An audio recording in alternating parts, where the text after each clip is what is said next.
요즘 미중 무역 전쟁 이슈가 한창인데요. 이와 관련한 국내 언론의 기사들을 보면 미국과 중국의 갈등으로 우리나라가 입게 될 피해 전망부터 과연 우리나라가 어떤 스탠스를 취해야 하나까지 정말 다양한 기사들이 넘쳐나고 있습니다.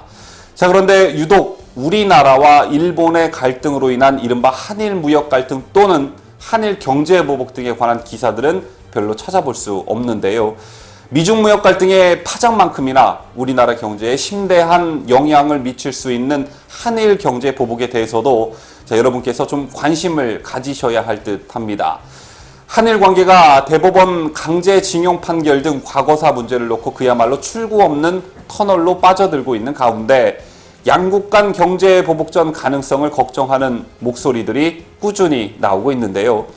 그렇다면 만약 한일 경제 보복전이 본격화되면 어느 쪽이 어느 나라가 더 큰 타격을 입게 될까? 여러분께서는 어떻게 예측하고 계시는지요?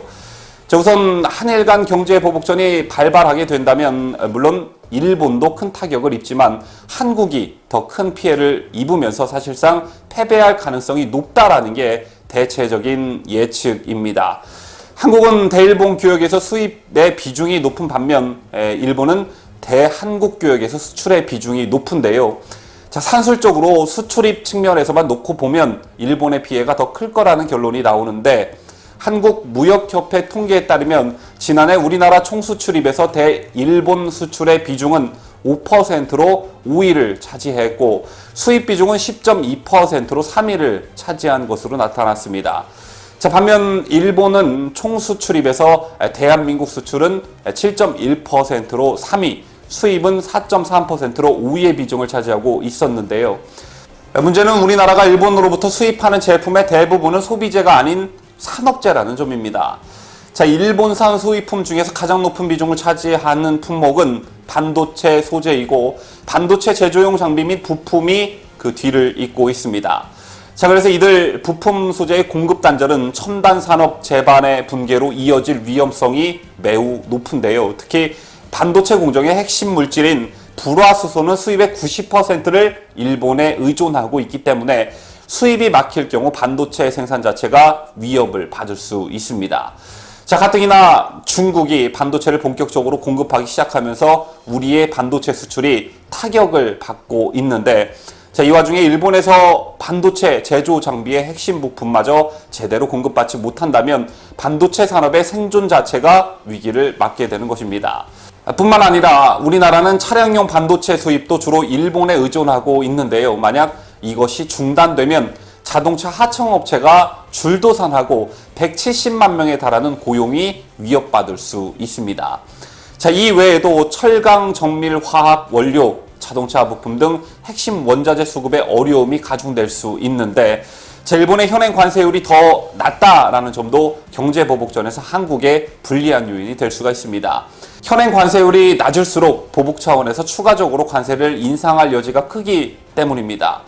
그리고 가장 걱정스러운 부분이 하나가 있는데요. 한국이 환태평양 경제 동반자 협정에서 소외돼 있는 점도 불리한 요인입니다.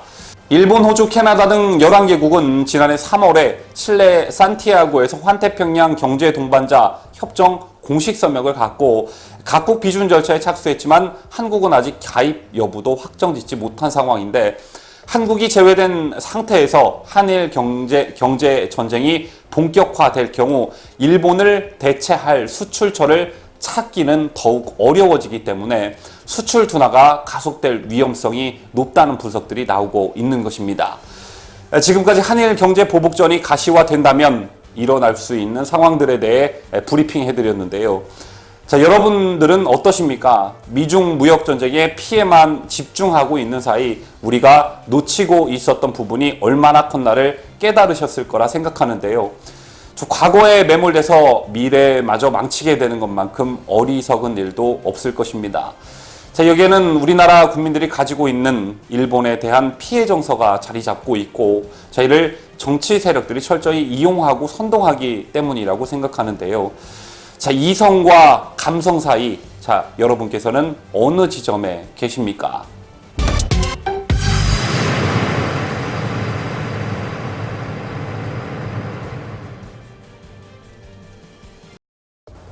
하노이 회담 결렬 이후 북한의 마땅한 출구가 보이지 않고 있는 상황에서 미국은 북한과의 대화 가능성을 열어놓으면서도 현재 이루어지고 있는 제재를 유지 강화하면서 유화책과 압박책 등을 동시에 구사하고 있는 상황입니다. 이렇게 시간이 길어지면 길어질수록 결국 북한의 고민은 더욱 깊어지게 될 텐데요. 이런 상황에서 미국이 또 하나의 상징적인 카드를 꺼내들었다는 소식입니다. 미국 국무부가 북한의 해상불법 환적과 사이버 범죄 신고에 최대 500만 달러, 우리 돈으로 약 59억 원의 현상금을 내걸었습니다. 하노이 회담 결렬 이후 대화 재개의 기미가 보이지 않자 북한의 제재 회피 활동에 대한 단속을 강화한 셈입니다. 국무부는 완전한 비밀 보장을 제공하겠다며 북한 선박의 환적 사진을 담은 영문과 중국어 현상금 포스터까지 만들어 함께 공개했는데요. 지난 4일 국무부 정의를 위한 보상 사이트에 따르면 미국은 북한 현상금 프로그램을 추가한 것으로 확인되었습니다. 이에 따른 구체적인 대상을 살펴보자면 북한의 석탄 수출, 원유, 석유 제품 및 사치품 수입, 해외에서 북한 정부와 노동당을 위해 상당한 수익을 창출하는 북한 주민, 북한과 금지된 무역에 종사하는 각국의 기업과 개인, 북한 무기 밀매 관련 정보가 바로 그 대상입니다. 또한 북한의 대량 살상 무기 및 운반 시스템 개발과 관련 금지된 기술 및 부품 수출에 관여했거나 돈 세탁과 상품 화폐 위조, 대량 현금 밀반입, 마약 밀매 관련자들도 대상에 포함됩니다. 국무부는 또 북한 정부 지시로 정보를 훔치거나 타인 컴퓨터를 손상하고 금품을 강탈하는 북한의 해킹 범죄 신고자에게도 최대 500만 달러를 보상한다고 밝혔는데요.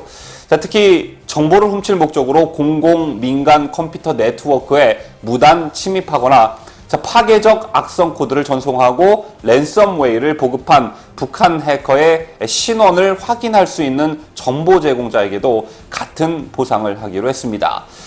국무부 외교 경호실이 운영하는 정의를 위한 보상은 원래 이슬람 국가의 지도자들과 같은 국제 테러리스트 전문 현상금 신고 사이트였는데 이를 대북 제재 집행을 강화하는 데까지 확장한 것입니다. 이러한 미국의 움직임은 하노이 회담 이후 북한에 대한 최대한의 압박을 강화하는 움직임과 연관됐다는 분석이 나오고 있는데요. 북한의 비핵화 결단을 끌어내리는 유일한 수단은 제재 압박뿐이라는 게 하노이 회담에서 얻은 미국의 교훈이자 결론이기 때문입니다. 물론 일반인이 미국 국무부가 현상금을 내걸은 대상을 잡아내서 60억 원에 달하는 현상금을 받아내기란 매우 어려운 일이겠지만 500만 달러라면 북한의 일탈을 캐치해낼 수 있는 위치에 있는 사람이나 단체들은 움직일만 할 텐데요. 어쨌든 미국을 비롯한 국제사회의 빈틈없는 대북 제재를 기원합니다. 참고로 대북 제재에 구멍을 내려는 한국의 문정권은 조심하시기를 당부드리고요.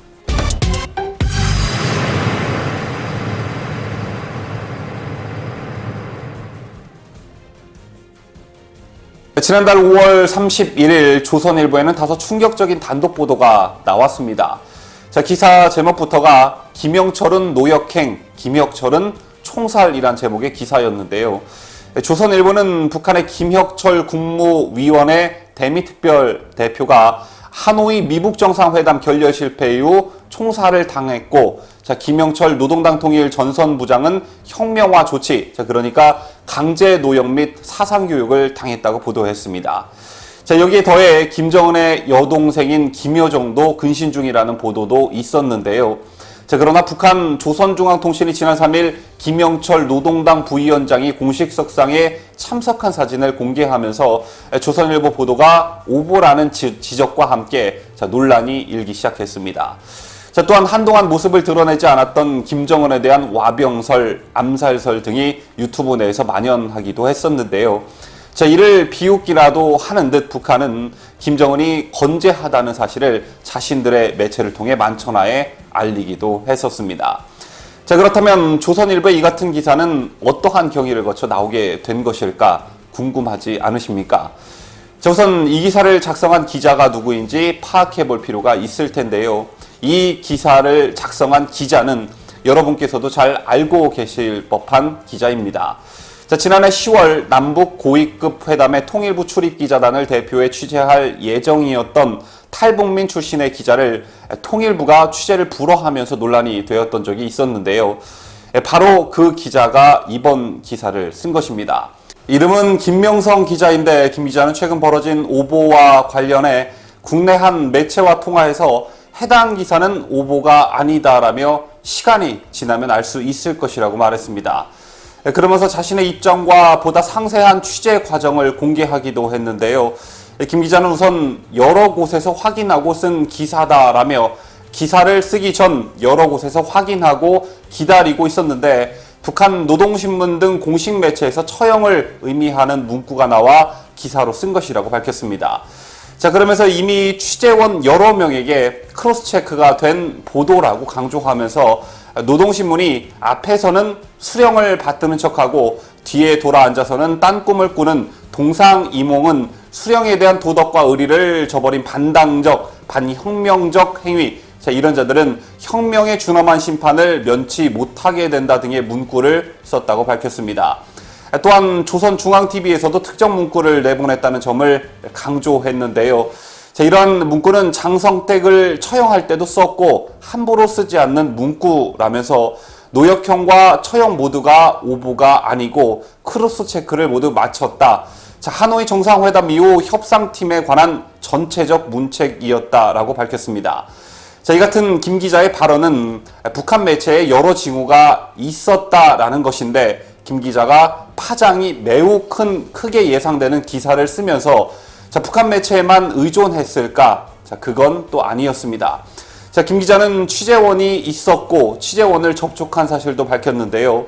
김 기자는 한 명을 취재한 게 아니다. 취재원 여러 명을 통해 확인했다. 자, 외신에서 내 기사에 대한 기사를 작성할 때 워싱턴 포스트 기자 외 나에게 확인 전화를 한 기자가 없었다. 자, 워싱턴 포스트 기자에게는 여러 명의 취재원에게 듣고 썼다고 설명해 줬다. 자, 그 외의 기사는 확인 전화 없이 쓴 것이다 라고 밝혔습니다. 자, 이 같은 김 기자의 발언은 BBC 등 외신에서 해당 기사가 익명의 취재원에 의지해 쓴 기사이고 신중하지 못했던 기사라고 지적한 데에 따른 반박 발언이었는데요. 자, 여기서 우리가 궁금한 게 한 가지가 있죠. 김영철이 노역형에 처해졌는데 자, 어떻게 공식석상에 나타났냐라는 것입니다. 자, 이에 대해 김 기자는 취재원으로부터 노역형에 관한 이야기를 들었을 때 와병설에 관한 이야기도 함께 들었다면서 자, 북한에서는 상황에 따라 감옥에 간 사람을 다시 꺼내 매체에 등장시키기도 한다라고 말했습니다. 자, 그러면서 현재 대미 협상이 추진 중인데 자신들이 김영철을 노역형에 처했다는 것이 드러나게 되면 인권 탄압으로 비칠 수 있다. 자, 논란을 희석하려고 김영철을 다시 매체에 등장시켰을 가능성이 있다라고 말했습니다. 제 같은 답변을 하면서 김 기자는 김혁철이나 김영철 건은 오보가 아니다라고 거듭 밝히면서 자, 시간이 지나면 알 수 있을 것이다 라고 의미심장한 발언을 하기도 했는데요. 마지막으로 김 기자는 김영철은 강제 노역형인데 실무자인 김혁철은 총살이다. 자, 형평에 맞지 않는다는 반론도 있다라는 질문에 대해 김영철은 김정은 위원장이 굉장히 아끼는 사람이다. 그래서 김혁철에 비해 가벼운 처벌을 받았을 가능성이 있다. 김혁철은 실무를 맡았던 사람으로 문책을 위해 심한 처벌을 받았다고 해석할 수 있다라고 분석했습니다. 이상이 이번 조선일보 오보 논란의 기사를 작성한 김명성 기자의 입장이었는데요. 여러분께서는 이번 기사가 사실관계 확인이 결여된 오보였다라고 생각하십니까? 아니면 충분히 사실 확인을 거친 기사라고 보십니까? 아직 섣부른 판단은 금물일 듯한데요. 김 기자의 발언 중 이런 대목이 있었습니다. 자, 오보가 아니다. 시간이 지나면 알 수 있을 것이다. 자, 과연 김 기자의 대담했던 이 기사가 역사 속에서 대형 오보로 기록될지, 자, 아니면 정말 세기의 특종으로 기록될지, 자, 한번 지켜보도록 하겠습니다. 뉴스를 마치면서 작년 7월과 10월 두 차례에 걸쳐 새벽 시간에 메가더 동상 아래 돌탑에서 이불천 등을 이용해 이른바 화형식을 하려 한 반미 성향 단체 상임대표 이모 씨가 징역 1년을 선고받았다는 소식이 있었습니다. 재판부는 메가도 동상과 주변 축대에 손상된 가치가 경미하지 않다라면서 피고인의 범행이 대담했고 계획적이었던 점 등도 고려했다고 양형 이유를 밝혔는데요. 법정에 있던 반미단체 회원 20여 명은 어느 나라 판사인지 모르겠다, 식민지 판사 물러가라 등 그런 구호들을 외쳤다고 합니다. 저는 개인적으로 이 소식을 듣고 이들에게 니네는 어느 나라 사람이냐라고 묻고 싶었었는데요.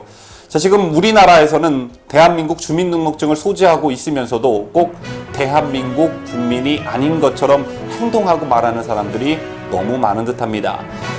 이상으로 데일리 베스트 뉴스를 마치겠습니다. 끝까지 시청해주신 여러분 대단히 감사합니다.